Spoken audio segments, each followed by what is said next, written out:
Mouth means हो गया मुंह, और इसका पाचन तंत्र का जो स्टार्टिंग पॉइंट माना जाता है वो मुख हुआ माना जाता है। यानी जब तक मुख में आप भोजन करिएगा नहीं, वहां से भोजन का स्टार्टिंग पचना का नहीं होगा। इसके बाद पाचन तंत्र में मुख में भी आपको बहुत सारी क्रियाएं भाग लेती है, जिसमें पहला है प्लेट, दूसरा आपका हो गया उर्वला, तीसरा हो गया टंग, और चौथा हो गया आपका टीथ। यानी कि हेड में आपका इतना मनी फंक्शन 4 हो गया, ठीक है। उसके बाद आपका ये पीछे वाला जो देखिए पार्ट है उसको हम लोग बोलते हैं हेर्निक्स, और इसको जो ये थ्रोट हो गया गला जो पाइप हो गया उसको हम लोग ट्रैकिया बोलते हैं, और ट्रैकिया को हम लोग बोलते हैं इसोफेगस। और इसके बाद यानी कि माउथ में भी क्या होता है तो स्लैबरी होता है, स्लैबरी ग्लैंड जहाँ से सलाइवा निकलता है, जिसको हम लोग टेस्ट पता करते हैं जो चिपचिपा भोजन को बनाता है। अब जब तक स्लैबरी ग्लैंड से सलाइवा नहीं निकलेगा तब तक भोजन का चिपचिपा और मुलायम पदार्थ नहीं बनेगा, और जब तक मुलायम पदार्थ नहीं बनेगा तब तक वो भोजन पचना संभव नहीं है। इसके बाद है सबल्यूगल है, और इसके बाद आपका सबमैंडिबुलर कैरोटिड है। अब इसके बाद देखिए यहाँ पे आपका नीचे अगर आ जाया जाए तो ये ट्यूब हो गया जिसको हम बोलते हैं ट्रैकिया, ट्रैकिया से यहाँ पे आ गया, यहाँ पे देखिए ये हो गया आपका लीवर, क्या हो गया लीवर। लीवर के बाद ये हो गया गॉल ब्लैडर, इसके बाद हो गया कॉमन बाइल डक्ट माना गया इसको कॉमन बाइल डक्ट बोलते हैं। ये आपका स्टोमक हो गया, और इसके बाद ये पैनक्रियाज हो गया, इसके बाद आपका पेनिथिक डक्ट हो गया, उसके बाद लार्ज इंटेस्टाइन, और इसके बाद स्मॉल इंटेस्टाइन है, समझ गए ना। उसके बाद इलियम है, और फिर क्या है आपका तो एनस आ जाता है, क्या जाता है एनस। और देखते हैं कि जो बड़ी हाथ के जो दीवार होता है उस पर यानी कि एक मोटी सी परत यानी छिद्र हो जाता है, जिसको हम बोलते हैं अपेंडिक्स। क्या बोलते हैं अपेंडिक्स। और अपेंडिक्स मींस कि वो अल्सर का एक रूप होता है। अपेंडिक्स किसका रूप होता है अल्सर, अकर्षण नहीं अल्सर, अल्सर का रूप होता है। अब यहाँ पे देखिए पाचन क्रियाएं में जो स्टेजेज माना गया वो 5 स्टेजेज है। कितने स्टेज है 5, यानी पाचन प्रक्रिया की जो अवस्थाएं मानी जाती है वो 5 अवस्था। पहला आपका हो गया मूवमेंट। मूवमेंट में क्या होता है भोजन मार्ग से आगे की ओर संकुचन करता है, यानी जैसे ही मुख में भोजन डालिएगा तो वहां सलाइवरी ग्लैंड से सलाइवा मिल जाएगा, और सलाइवरी ग्लैंड से सलाइवा मिल जाएगा तब भोजन चिपचिपा हो जाएगा, और जब भोजन चिपचिपा हो जाएगा तब वो दांत उसको तोड़ने में मदद कर देगा, और दांत तोड़ेगा उसके बाद थ्रोट में चला जाएगा गला में, गला के द्वारा ट्रैकिया से वो कहाँ चला जाएगा आपका स्टोमक में चला जाएगा। इसके बाद दूसरा पार्ट आता है सिक्रेशन। सिक्रेशन को बोला गया पाचन एंजाइम और रसों का स्त्राव।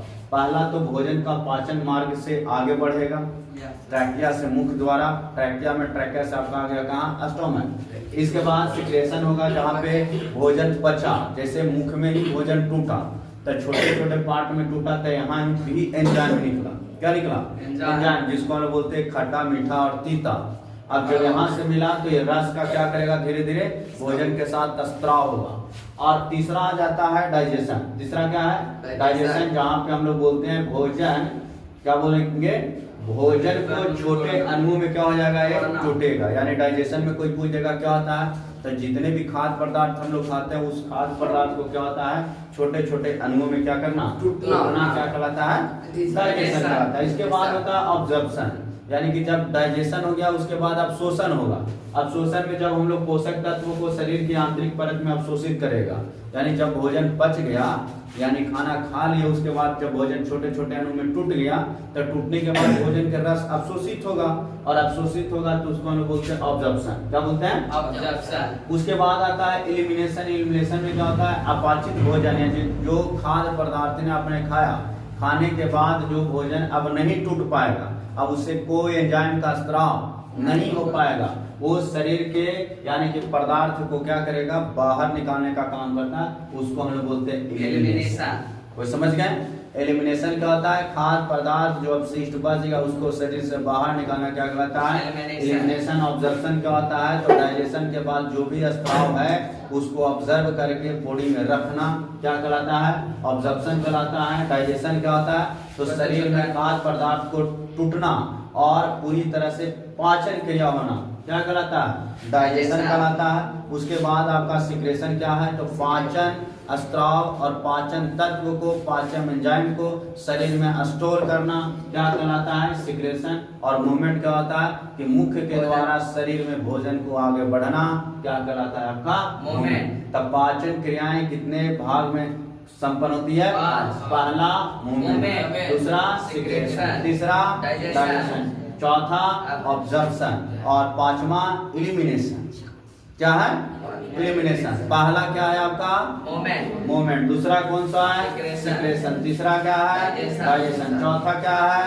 ऑब्जर्प्शन और पांचवा क्या है आपका? इलिमिनेशन। क्या होता है? इलिमिनेशन में क्या होता है? भोजन जो पच गया, पचने के बाद जो बच गया उसको शरीर क्या करेगा? मल द्वार के द्वारा बाहर निकलेगा, उसको हम लोग क्या बोलते हैं? इलिमिनेशन। ऑब्जर्प्शन क्या होगा? जैसे स्टार्च, प्रोटीन, समझ गए, कार्बोहाइड्रेट आदि को बॉडी क्या करेगा? स्टोर कर लेगा, उसको हम लोग क्या बोलते हैं? ऑब्जर्प्शन। छोटे छोटे मोटे मोटे झिल्ली में क्या करेगा? स्टोर कर लेगा। उसके बाद डाइजेशन क्या कहलाता है? तो डाइजेशन यानी कि भोजन को छोटे छोटे अणुओं में टूटना और टूट करके उसको पूरी तरह से यानी रस को क्या करना? निचोड़ लेना, उसको लोग क्या बोलेंगे? डाइजेशन। और सिक्रेशन क्या होगा? यानी कि एंजाइम जितने भी टूटेगा, चाहे HCl टूटे, समझ गए ना, चाहे आपका हार्मोन टूटे, जितने भी हैं एंजाइम्स और रस, उन सभी को क्या करेगा? बॉडी स्टोर कर लेगा। और पहला पार्ट आपका क्या होता है? मूवमेंट। मूवमेंट में क्या होता है? मुख से भोजन जैसे डालेंगे उसमें सलाइवा आएगा, सलाइवा में क्या होगा? वो घुली होगा, मतलब घुलेगा, और घुलने के बाद उसको दांत क्या करेगा? छोटे छोटे अणुओं में तोड़ेगा। तो पाचन में कितने भाग लेते हैं? पांच। पांचों को याद हो गया? पहला मूवमेंट, दूसरा सिक्रेशन, तीसरा डाइजेशन, चौथा ऑब्जर्प्शन और पांचवा इलिमिनेशन। कोई दिक्कत? अब इसके बाद देखिए मानव पाचन तंत्र एक जो है ना कोलॉइड मस्कुलर ट्यूब कहलाता है। क्या कहलाता है? कोलॉइड मस्कुलर ट्यूब है, और ये जिसकी लंबाई लगभग 6 से 9 मीटर होता है। कोई पूछेगा कि मनुष्य के पाचन तंत्र का जो लंबाई होता है वो लगभग जो होता है ट्यूब का, वो कितना होता है? 5 से 9। हाँ, 6 से 9 मीटर होता है। या मुख से लेकर के यानी कि एनस तक फैला होता है। कहाँ से? मुख से लेकर के एनस तक। जैसे देखिए यहाँ पे दिखा रहे हैं आपको, ये आपका मुख है। क्या है? मुख। और मुख है आपका यहाँ से स्टार्ट हो गया, देखिए यहाँ से ये आपका प्लेट जिसको हम बोलेंगे मुख, यहाँ से स्टार्ट हो करके ये आपका आ गया यहाँ तक, ये सब। और इसके बाद देखिए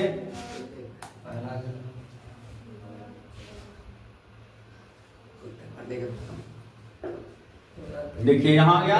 इसके बाद देखिए ये कितना घुमा, ये जो माना गया है भोजन का ये पार्ट यहाँ माना, फिर यहाँ से देखिए ऐसे ऐसे, फिर आपका है, फिर यहाँ से इस प्रकार का है, ऐसे ऐसे घुमा है, फिर यहाँ पे आपका क्या है? छोटी आत्मा है जी, ये हो गया स्मॉल इंटेस्टाइन।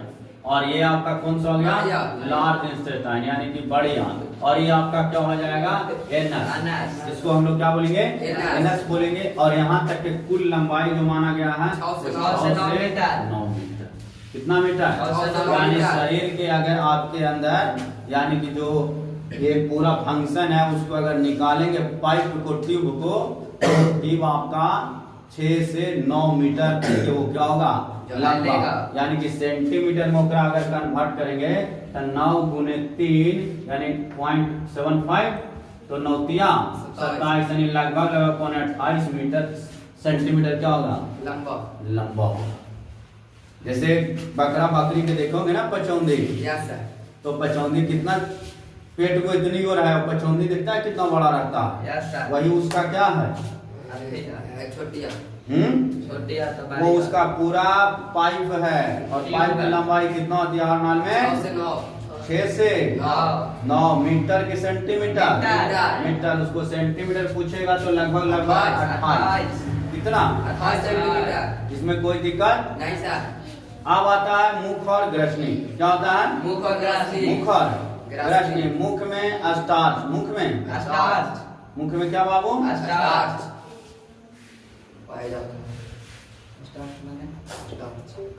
मुख में क्या है? स्टार्च। स्टार्च समझते हो क्या होता है?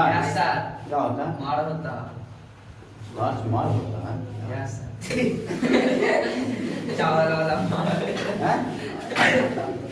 चावल वाला माड़, उसको क्या बोलते हैं? स्टार्च। सुनिए, चावल वाला माड़ को स्टार्च नहीं बोलते। स्टार्च जो है वो मुख्य के मांड, उसको बोला तो पढ़ लिया मांड। हाँ, मांड स्लैवे एमाइलेज के माध्यम से ग्लूकोज में रासायनिक रूप से क्या किया जाता है, तोड़ा जाता है, जिसको लोग क्या बोलते हैं, स्टार्च बोला जाता है, यानी मांड बोला जाता है। ये चबाया हुआ भोजन फिर से फायरिंग्स और इसोफेगस में हो जाता है।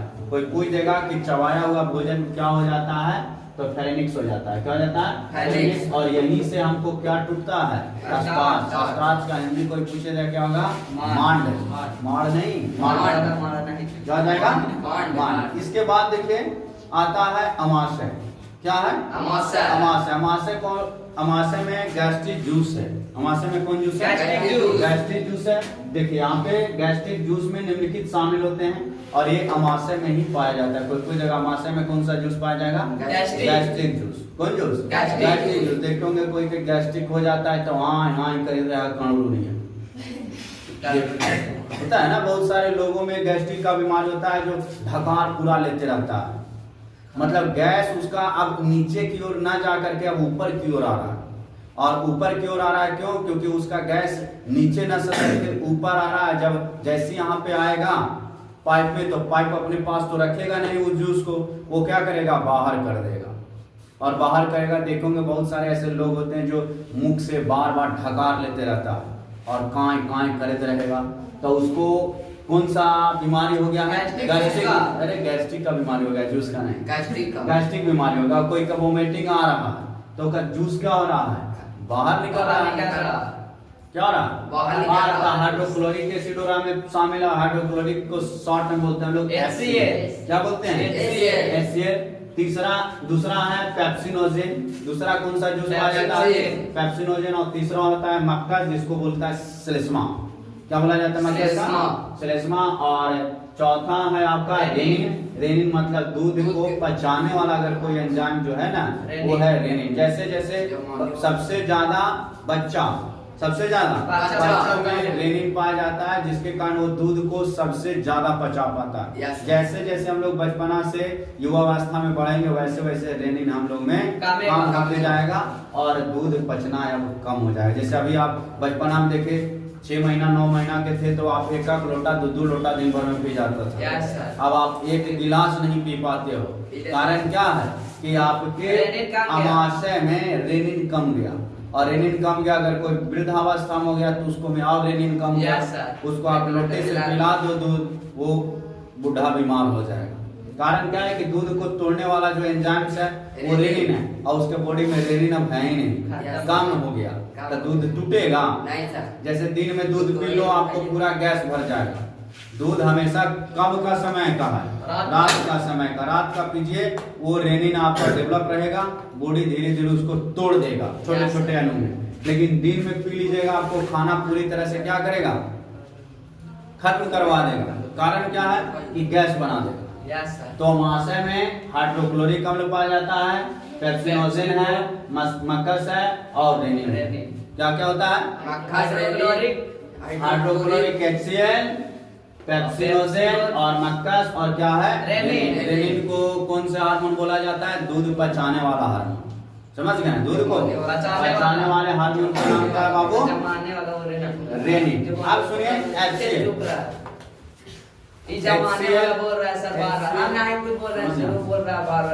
जो है ना, जिसको लोग बोलते हैं हाइड्रोक्लोरिक एसिड। और अमाशय में पीएच को घटाकर ये 1.5 से 3.5 तक लाता है। कोई पूछेगा कि HCl जो है उसका बॉडी में क्या काम है, तो ये अमाशय के जो पीएच वैल्यू है उसको ये 1.5 से घटा करके लगभग 3.5 तक ले आता है। कितना तक ले आता है, 3.5 तक। कौन, HCl।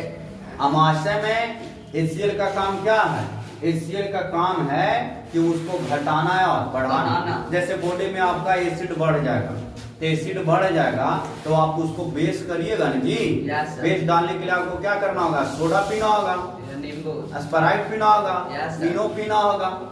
यही ना करते हो। जैसे कोई आदमी कहता है कि हमको अपच हो गया, अनपच जिसको बोलते हैं, अब वो अनपच हो गया तो क्या लेता है वहां पे सोडा लेता है, और सोडा के द्वारा वो भोज्य पदार्थ को क्या करता है, तोड़ता है, और तोड़ता है तो वो क्या करता है 1.5 से कितना तक है 3.5 तक ले आता है महाशय में। कौन है? दूसरा है कि सूक्ष्म जीव को वो क्या करेगा, सूक्ष्म जीव को नष्ट करेगा। क्या करेगा? सूक्ष्म जीव को नष्ट करेगा। कौन? HCl पहला क्या करेगा 1.5 से 3.5 तक लेके आएगा अमाशय में HCl को, और दूसरा क्या करेगा आपका भोजन को जितने भी सूक्ष्म है उसको वो क्या करेगा, मारने का काम करेगा। कौन? HCl। तुम बहुत ज्यादा बोलता है, कम बोलो नहीं तो भगा देंगे तुमको। मैकस जो है पेट की दीवारों पर संरक्षण प्रदान करता है। सुनिए, मैकस जो है ये पेट की दीवारों पर क्या करता है, संरक्षण क्या करता है, संरक्षण प्रदान करता है, और संरक्षण प्रदान करके ये पेट की दीवारों को सुरक्षित रखने का काम करता है। दूसरा आता है आपका काइम। क्या है? काइम। ये आपका बॉडी में काइम है, और ये आधा तरल मिश्रण होता है, यानी कि आधा लिक्विड होता है और आधा ये तरल मिश्रण होता है, मिक्स लिक्विड होता है, जो भोजन और गैस्ट्रिक एसिड से बना होता है। कोई पूछ देगा कि जो काइम होता है वो काइम किससे बना होता है, तो काइम जो बना होता है वो आपका किससे बना होता है जी, काइम बना होता है मिक्स लिक्विड से, जिसमें आधा तरल भाग होता है। क्या होता है? तरल भाग। आधा क्या होता है,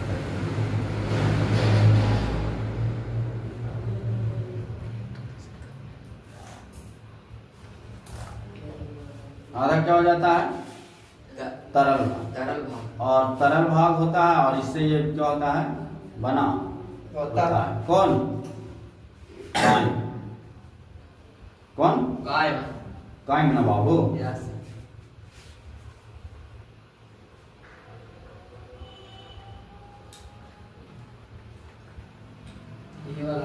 ये है,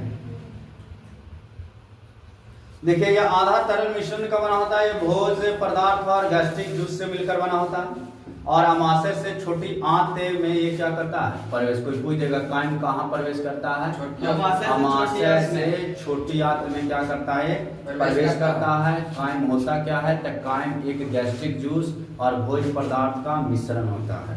आधा भोजन होता है, आधा और में गैस्ट्रिक जूस होता है, और जिसे हम लोग क्या बोलते हैं, काइम बोलते हैं। इसमें अल्कोहल और एस्पिरिन जैसी दवाएं इसी अवस्था में शरीर द्वारा अवशोषित की जाती है। कोई दारू वारू पीता है तो उस दारू को जब अवशोषित करने वाला अगर बॉडी में कोई अगर पार्ट है तो वो है काइम। क्या है? काइम। यानी पूरी तरह से अल्कोहल को, एस्पिरिन जो दवाइयां हैं, जो हम लोग दवाइयां खाते हैं, उस दवाइयों को पूरी तरह से अवशोषित करता अगर कोई है तो कौन करता है, काइम। और पेप्सिनोजेन जो है प्रोटीन और पेप्टाइड्स में, पेप्टोन में क्या करता है, उसको तोड़ने का काम करता है। तो कोई पूछ देगा कि जो अल्कोहल हम लोग को बॉडी में मिलता है, उस अल्कोहल को तोड़ने वाला, अवशोषित करने वाला कौन सा पार्ट है, तो काइम।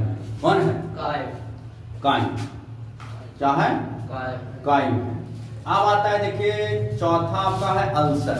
चौथा क्या हो गया? अल्सर। काइम के बगल में यानी कि अल्सर हो जाता है, यानी कि 90% पेप्टिक अल्सर का कारण होता है हेलिकॉप्टर प्योरी बैक्टीरिया। यानी कि हम लोग के बॉडी में यानी कि हेलिकॉप्टर पॉलिलोरी बैक्टीरिया जब हम लोग के शरीर में क्या हो जाता है, इंटर्स कर जाता है, तो हम लोग के शरीर में क्या हो जाता है, अल्सर बना लेता है। क्या बना लेता है? अल्सर। अल्सर का मतलब जख्म का रूप दे देता है वो, और वो वहाँ पे ब्लीडिंग अल्सर जब तक अत्यधिक क्षति होती है तब तक वहाँ पे क्या होता रहता है, ब्लड का स्त्राव होता रहता है, और वो धीरे धीरे पूरे बॉडी को क्या करता है, इन्फेक्टेड करने का काम करता है।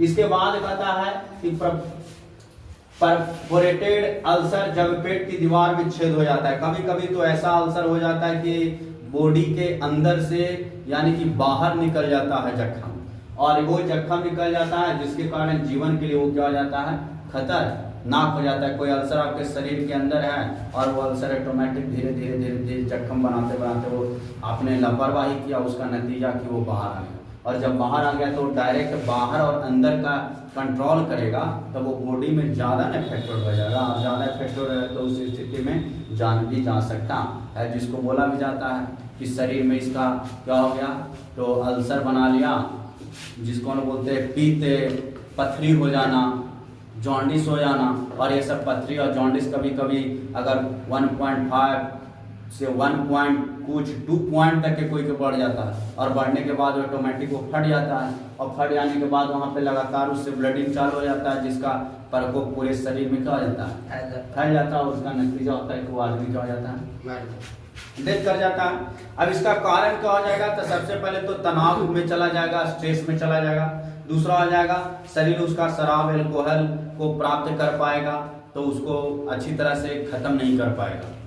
तीसरा है एस्पिरिन या NSAIDs दर्द निवारक जो दवाइयाँ खाते हैं, उसको ये कंट्रोल नहीं कर पाएगा। जैसे कोई पूछ देगा कि अल्सर वल्सर होने का मेन कारण क्या होता है, तो कोई शराब पी लेता है, ज़्यादा शराब एल्कोहल का मात्रा खूब लेता है, कोई स्ट्रेस में ज़्यादा रहता है, ज़्यादा दिमागी हालत में रहता है, बेचैन, तो उसको भी अल्सर होने की चांसेस होता है। और तीसरा जो बार बार डिस्प्रिन और एस्पिरिन, माथा दर्द और गोली, हाथ दर्द और कमर दर्द का जो दवाइयाँ खाता है, उससे भी ये रोग होने की समस्याएं बनता है। जैसे आज के दौर में होता है, थोड़ा सा दर्द हुआ, जख्म का, ये का, वो का दवाइयाँ ले लेता है, और दवाइयाँ लेने का नतीजा क्या होता है कि वो शरीर को अल्सर बना लेता है और वो शरीर को नुकसान देना शुरू कर देता है। तो कोई पूछ देगा कि अल्सर जो है वो पेप्टिक यूक्रेस के कारण होता है, किसके कारण, पेप्टिक यूक्रेस, और ये कौन सी बैक्टीरिया के कारण होता है, तो हेलिकोबैक्टर पेलोरी के कारण ये क्या हो जाता है, आपका अल्सर बनता है। इसमें क्या होता है, अत्यधिक उत्तक क्या हो जाता है, क्षति हो जाता है। क्षति होने का मुख्य कारण क्या है, शराब पीना, क्या पीना, शराब पीना, स्ट्रेस में और दवाइयाँ को लेना, जिसके कारण क्या हो जाता है, वो अल्सर होने की चांसेस। जैसे कोई के सुने होंगे ना कि क्या, तो इसका किडनी खराब हो गया, किडनी में स्टोन हो गया, और किडनी में स्टोन हो गया तो इसका कारण क्या, तो ये दिन भर लिक्विड में रहता है, और लिक्विड में रहने के कारण ये सब खतरनाक सारी बीमारियां होती हैं। अब आया छोटी आंत, कौन आंत, छोटी आंत को 3 भागों में बांटा गया है। पहला डियोडोनम, दूसरा जेजुनम और तीसरा है इलियम। कोई पूछेगा छोटी आंत के कितने पार्ट है, 3। पहला डुओडेनम, क्या है, डुओडेनम, दूसरा है जेजुनम और तीसरा है इलियम। अब देखिए छोटी आंत की लंबाई लगभग 22 फीट मानी जाती है। कितने फीट, 22 फीट। याद हो गया, छोटी आंत की लंबाई कितना फीट माना जाता है, 22 फीट। अगर मीटर में बात किया जाए तो 6.7 मीटर माना जाता है। ये पाचन और अवशोषण का मुख्य स्थल पोषक तत्व है, जैसे शकरा, अमीनो अम्ल और कैपिलरी द्वारा आवेश वसा में ये क्या करता है, प्रवेश करता है। दूसरा है कार्बोहाइड्रेट। कार्बोहाइड्रेट जैसे टूटता किसमें है, तो स्टार्च में, सुक्रोज में, लैक्टोज में टूट करके आपका पैनक्रियाज द्वारा क्या होता है, रस को स्रावित करता है। दूसरा है पैनक्रियाटिक जूस, जिसमें अमाइलेज और क्या मिलता है, लाइपेज। तो कोई पूछ देगा अमाइलेज और लाइपेज कौन से जूस से मिलता है, पैनक्रियाटिक जूस। कौन जूस, पैनक्रियाटिक। माइक्रोबियली के एंजाइम इनका भी गठन करता है। कोई पूछ देगा कि अमाइलेज और लाइपेज और पैनक्रियाटिक जूस को खत्म कौन करेगा, तो माइक्रोबियली। कौन करेगा, माइक्रोबियली। इसके बाद ग्लूटेन, इट्रोपैथी, सीलियक रोग जो होता है, शरीर को ग्लूटेन को पचा नहीं पाता है, जैसे गेहूं, सुनिए ध्यान से, जैसे गेहूं आदि, गेहूं एलर्जी आदि को ये पचा नहीं पाता। और यहाँ पे फैट डाइजेशन आमतौर पर इलियम से पहले पूर्ण हो जाता है। इलियम में वसा का अवशोषण होता है और यह लीवर व गॉल ब्लैडर को वापस भेज देता है। और वाइल जूस क्या होता है, ये क्षारीय होता है। कोई पूछेगा वाइल जूस कैसा होता है, क्षारीय एसिड, क्षारीय। और क्षारीय का पीएच मान कितना होता है, 7 से ऊपर। और यह स्मॉल इंटेस्टाइन में क्या होता है, स्रावित होता है। अब आता है यकृत, क्या है, ये आपका हो गया यकृत। यकृत मीन्स के आपका लिवर, यकृत को लोग क्या बोलते हैं, लिवर। यकृत को क्या बोलते हैं? लीवर। लीवर। और लीवर जो है आपका